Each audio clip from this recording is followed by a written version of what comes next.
ng bayan, maasahan anumang panahon.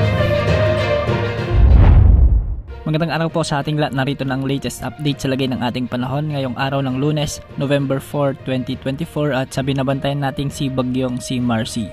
Sa kasalukuyan ay patuloy na lumalapit o kumikilos ng hilagang kanluran si Bagyong Marcy. Taglay pa rin ang lakas ng hangin na umaabot sa 55 km per hour malapit sa gitna at pagbugsong umaabot ng 70 km per hour.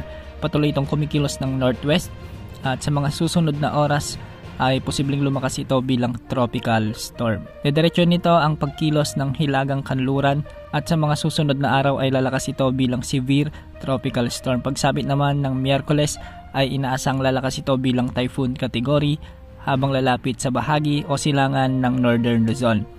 Base sa mga ipinapakita ng weather models, magkakaroon ito ng record pahilagang silangan, ngunit maglulup ito pabalik o di kaya naman ay kikilos ito ng timog kanluran. Isa pang senaryo ang nakikita ay kikilos rin ito ng hilagang silangan patungo sa southern Japan. Dahil nga sa medyo malayo at matagal pa, marami pang pagbabago ang inaasahan sa kilos ng bagyong ito. Kung sakali mang itong kumilos ng hilagang kanluran sa mga susunod na araw at lalapit ito sa bahagi ng Northern Luzon, ang magiging factor o dahilan kung bakit ito kikilos ng timog kanluran ay ang amihan o ang northeasterly wind flow na siyang magtutulak pababa sa bagyo. Posible itong maglandfall sa bahagi ng extreme northern Luzon o di kaya naman ay sa mainland northern Luzon. Kaya sa mga kababayan natin sa hilagang Luzon, ngayon pa lamang ay ipinapayon na natin na laging umantabay sa mga susunod na updates ukol kay Bagyong Marcy. Ngayong araw ay asahan pa rin ang pag-iral ng northeasterly wind flow sa bahagi ng Batanes at Babuyan Islands.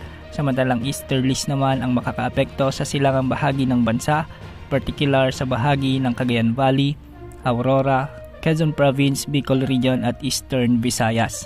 Nakakaapekto na rin ang trough yung extension ni Bagyong Marcy sa silangang bahagi ng Mindanao, particular sa may Caraga at ilang bahagi ng Davao Region. Sa nalalabing bahagi ng bansa ay magiging maaliwalas naman ang panahon at localized thunderstorms lamang ang makakaapekto sa mga lugar na ito. Yan ang latest update sa lagay ng panahon. Ito po ang weather update ng bayan, maasahan anumang panahon.